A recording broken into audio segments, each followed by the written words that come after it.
In July 1952, skies over Washington, D.C. erupted in a terrifying display of unidentified flying objects that left the nation's capital on edge and the military scrambling for answers. It seems like we pray for visitation but never receive it. They visited again in the 1980s. Need some outside universal threat to make us recognize this common bound. I occasionally think how quickly our differences worldwide would vanish if we were facing an alien threat from outside this world. And yet I ask you, is not an alien force already among us? Wherever we may live in the world. I couldn't help but say to him, just think how easy his task and mine might be in these meetings that we held if suddenly there was a threat to this world from some other species, from another planet, outside in the universe. We'd forget all the little local differences that we have between our countries, and we would find out once and for all that we really are all human beings here on this earth together.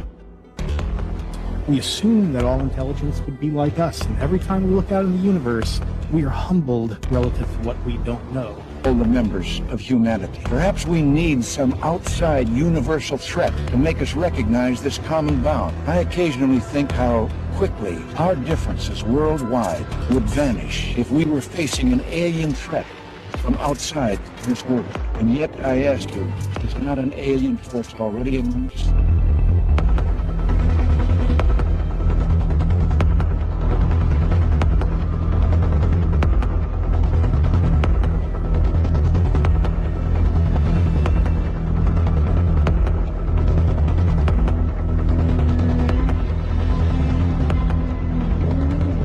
I've often wondered, what if all of us in the world discovered that we were threatened by an outer power from outer space, from another planet?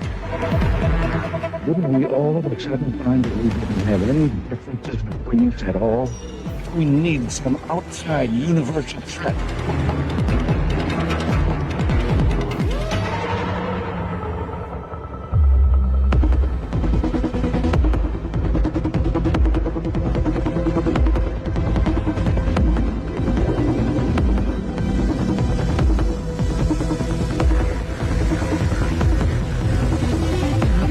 Here we see an air missile defense system activated by angelic being. The angelic being quickly dodges an air defense missile by making an impossible 45-degree turn backwards.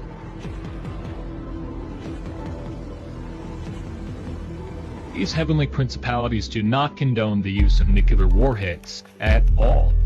As you see here, a small craft disables a missile while moving around it at Mach 3. In 2019, Trump enacted Space Force as the sixth branch of the United States Armed Forces and to protect us from heavenly principalities. We aren't looking for just anybody to join the Space Force. We're calling on all late-night coders, early morning gamers, self-proclaimed space geeks, stargazing science junkies, tireless trailblazers, daydreamers, and especially square peg and a round hole type thinkers. To shape the force that protects our interest in space and our everyday lives on Earth, the only force created for the 21st century. We need people like you. So consider this, your invitation. What the human race doesn't realize is problematic. We will be fighting against heavenly hosts, including the kingdom of heaven and Jesus himself. This is not the enemy, and they are extremely powerful. In the Bible, specifically 2 Kings and Isaiah, an angel of the Lord killed 185,000 Assyrian soldiers in their camp in one night without making a sound. Remaining Assyrian soldiers woke the next morning. They found themselves surrounded by dead bodies, inevitably leading to their retreat to Nineveh. Fighting against God and his elect is profoundly unwise, considering these are friendlies, not foes, and the fact that their technological advancements make our own technology pale in comparison.